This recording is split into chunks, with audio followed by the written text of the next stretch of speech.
classic book. They know it. They know that. We don't have to tell them what Well, it for is. this one, we did decide to go back to the classic intro of the Shrek movies. We did. And use the book again. Yes. To kind of remind everyone of, what story we had told so far. Shrek 1 and Shrek 2 started with the book. It was a beautiful opening, and we wanted to do that again. And these are beautifully designed by Griselda Sastrom. It's a crazy last name that Griselda has. Look how pretty they are. We also thought it'd be a nice, using 3D this time, to have this book kind of float out into the audience, which it really does. And this big 3D moment here, which our sound guys, Ethan van der Rijn, really did an awesome job here. And also this is animated by Merrick Kohout. He did a great job. Look at all those horses. That's a lot of horses to animate there. And Daniel Hashimoto did the book, the 2D part of horses, otherwise known as Hashi. And the Witch Trailer Park. The Crownie's Nest. I think we went through a lot of names.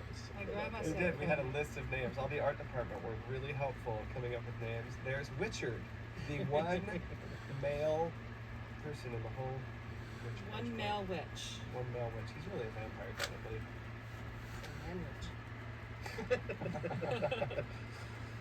Oh, and there's Rumpel's carriage.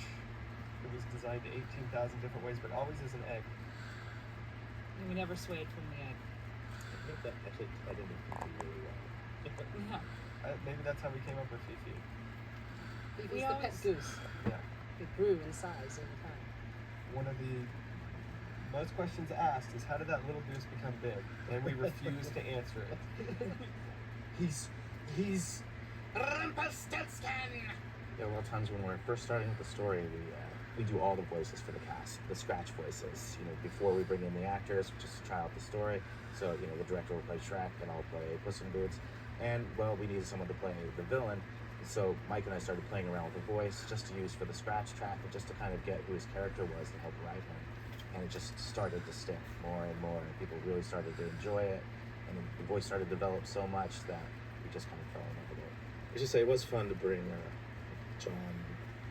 John, please. Yeah, since he died, this was an opportunity to bring him back, and it was a fun day with That's what we said. Julie Andrews is amazing. We told John that he did such a beloved character that we're killing him twice in the franchise, which we do. We kill the king. Having a new villain in the Shrek movie was a hard task because all the villains have been great. From Farquaad, Fairy Godmother, to Charming. So we wanted a villain that was opposite of all those villains, which was kind of this ratty, kind of, underbelly kind of, rat. Just sign it, and all your problems will disappear. Something like that. Maybe more gentle. Yeah. Here he comes, one of our buddies. Oh, here he is. Right. So. She's been Chris Miller. That's Chris Miller, the voice of the Magic Mirror, and a director at DreamWorks Animation that does that guy that burst in. That's how angry you are, Walt. Yeah, I think I really was angry that day. Rumpelstiltskin, I guess, starts off with the voice from the scratch dialogue that's created really early on, even before the model is made. Then the model comes in, and then we look at that. How do we deform it? What are we going to do? It's really not until animators start animating him that you start learning what his character is, and it's a fascinating process to see this character that you looked at for months as just artwork develop a personality, become alive.